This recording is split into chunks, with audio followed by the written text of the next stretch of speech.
नमस्कार, प्रतिपक्ष संवाद आप देख रहे हैं। आपके साथ मैं हूं मेघना सचदेवा। जैसा कि पिछली रिपोर्ट पे हमने आपको बताया कि 2022 के चुनाव हो चुके हैं और मतदान भी हो चुका है, बस रिजल्ट आना बाकी है। और ऐसे कई मुद्दे हैं जो इस बार भी इस चुनाव में रिपीट होते हुए नजर आएंगे। 2017 में प्रचंड बहुमत भाजपा को मिली, लेकिन कुछ प्रोजेक्ट्स थे जो कांग्रेस ने शुरू किए और जिनको भाजपा आगे ले जाने वाली थी, लेकिन वो प्रोजेक्ट्स अधर में ही लटक गए। उसमें स्टेडियम का मामला था और दूसरा था जू का। हल्द्वानी कुमाऊं का प्रवेश द्वार है, उत्तराखंड देवभूमि है। इस उत्तराखंड में बहुत से ऐसे मंदिर हैं, ऐसे पर्यटन स्थल भी है जहां पर दूर दराज से लोग आते हैं यहां पर देखने के लिए। और इस लिहाज से हल्द्वानी में जू का बनना काफी महत्वपूर्ण माना जा रहा था। आर्थिक राजधानी के तौर पर भी हल्द्वानी कुमाऊं के क्षेत्र में डेवलप होती जा रही है। लेकिन यहाँ जो जू बनना था उसकी तस्वीर आप मेरे पीछे देख सकते हैं।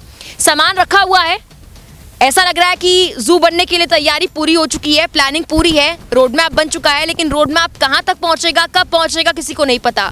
स्वर्गीय इंदिरा हृदयेश ने इस जू के प्रोजेक्ट को प्रस्तावित किया। उसके बाद कहा गया कि जू बनेगा, लेकिन जू का कार्यक्रम रुक गया, पूरा काम रुक गया। और अब भी यहाँ पर आपको जो सामान है, सामग्री है बनाने के लिए, बाउंड्री वॉल बनाने के लिए, तमाम चीज़ें करने के लिए, चिड़ियाघर बनाने के लिए, लेकिन वो सामग्री सिर्फ यहाँ आपको पड़ी हुई नजर आएगी। ना तो यहाँ पर कोई जू नजर आ रहा है, ना ही कोई काम करने वाले नजर आ रहे हैं, और ना ही ऐसा लगता है कि आने वाले कुछ सालों में ये जू बन भी पाएगा। 2022 के चुनाव आ गए हैं, लेकिन अब भी ये जू का मुद्दा वैसे का वैसे अटका हुआ है। ये जू वाकई पर्यटन के क्षेत्र में हल्द्वानी को और ऊंचाइयों तक लेकर जाता है, लेकिन स्टेडियम के साथ साथ ऐसा लगता है कि ये जू भी अब बदहाली के दौर से गुजर रहा है। यहाँ पर आपको शायद जंगली जानवर जरूर आसपास नजर आ जाएंगे अगर आप शाम को देर में यहाँ पर आएंगे, लेकिन जू बनता हुआ फिलहाल यहाँ पर नजर नहीं आ रहा। अब सवाल ये उठता है कि इतने साल बीत गए हैं, 2022 के चुनाव भी आ गए, वही रिपीटेड मुद्दे हैं, फिर से एक बार इस मुद्दे को लेकर जनता वोट करने जरूर गई होगी। लेकिन क्या ये जू आने वाले सालों में तैयार होगा? क्या 2017 में जो भाजपा को प्रचंड बहुमत मिली थी,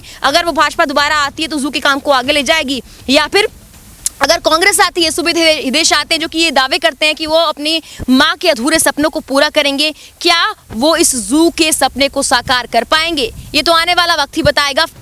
बार बार हर रिपोर्ट में आपको हम एक बात कह रहे हैं, 2022 के चुनाव आ गए हैं, लेकिन कुछ मुद्दे ऐसे हैं जो इस चुनाव में भी उठे, लेकिन उन पर काम नहीं हो पाया है। मतदान हो चुका है, रिजल्ट आना बाकी है, लेकिन क्या वाकई हल्द्वानी वासियों के उन 3 मुद्दों के रिजल्ट आ पाए हैं जिनको शुरू तो किया गया था, लेकिन उनका काम अभी तक अंत नहीं हो पाया? मेरे पीछे आप जो जगह देख रहे हैं, इस जगह पर नरकंकाल निकलने की बात सामने आई थी और ISBT यहाँ पर बनाने की बात सामने आई थी। ISBT का काम लगभग शुरू किया गया, उसके बाद 2 पॉलिटिकल पार्टीज की लड़ाई में ये ISBT अब लापता होता हुआ नजर आ रहा है। और 2017 के बाद 2022 के चुनाव भी आ गए, लेकिन अब भी ISBT नहीं बना है।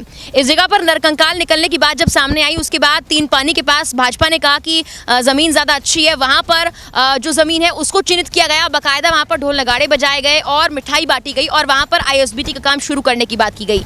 लेकिन आज 2022 के चुनाव आ गए हैं, मतदान इस मुद्दे पर फिर से किया गया है। कुछ लोगों ने जरूर सोचा होगा कि ISBT आखिर कब हल्द्वानी को मिलेगा।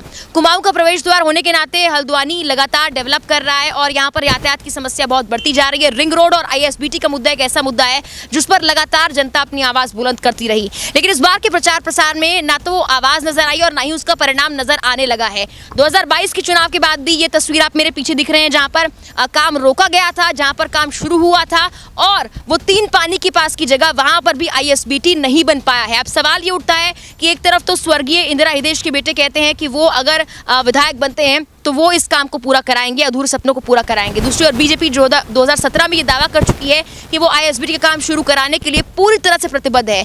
दोनों पॉलिटिकल पार्टीज की लड़ाई में ISBT लापता हो चुका है। हल्द्वानी वासियों को ना तो यातायात की जो समस्याएं हैं, जाम की समस्याएं हैं, उनसे निजात मिल पाई है, और ना ही इस कुमाऊं के प्रवेश द्वार में ISBT जैसी बड़ा जो प्रोजेक्ट है वो मिल पाया है, ना ही उसका निर्माण कार्य आगे बढ़ पाया है।